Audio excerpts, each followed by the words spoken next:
Hello and welcome to this video. Today I'll be teaching you how to use this Blackboard site. To begin, I've placed this instructional video on the Information for Advisors page. However, when you first enter into this site, you will be entering on the Welcome page.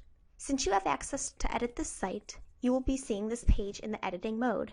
Please refrain from editing this page unless you have explicit permission. The main feature of using Blackboard for this site is to provide feedback on student submissions. To do this, you'll need to navigate to the Grade Center. From the Control Panel, click on Grade Center and then locate your last name. We've set up the Grade Center so only those students who you are advising will show up in the Grade Center. You can see here that I have one student. Any attempts that need to be graded are highlighted with a green exclamation point. Attempts that I have already graded have the number 0 entered in, as all of these assignments have 0 points possible. Let's go ahead and take a look at one of the submitted attempts. We can see here that the student has 2 attempts for this test. Let's go ahead and grade the first attempt.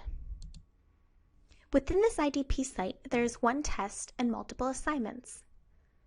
This item that I have opened up is the test. As you can see, it says Grade Test at the top of the page. The test contains multiple choice in addition to short answer questions where students have written their responses. You can read their responses and provide feedback in the feedback box.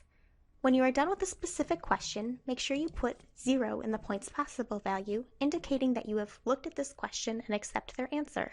At the end of the grading page, there's a feedback section where you can provide overall feedback for this test attempt. Make sure that you enter in your feedback into the Feedback to User box instead of the Grading Notes box. Anything entered in the Grading Notes box will not be visible to the student. When you've entered your feedback and 0 points possible for all questions, go ahead and click the Save and Next button at the bottom of the screen.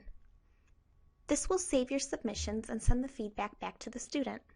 Let's go back to the Grade Center and take a look at one of the assignment submissions. Back in the Grade Center, you can now see that the 0 points possible for the test have been entered in for the student. There's also a green exclamation point because this student had a second attempt.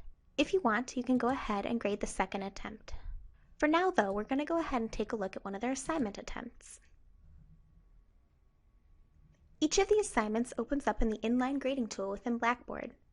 This brings up an inline grading experience where you can enter comments directly on the student paper. Go ahead and play around with the tools at the top of the screen here to mark up the student's paper as necessary. For more information on inline grading, please view our other short tutorial video on the inline grading feature. When you have finished entering any comments and feedback on the student paper, make sure you enter in 0 for the points possible here, in addition to any written feedback that you want to provide the student.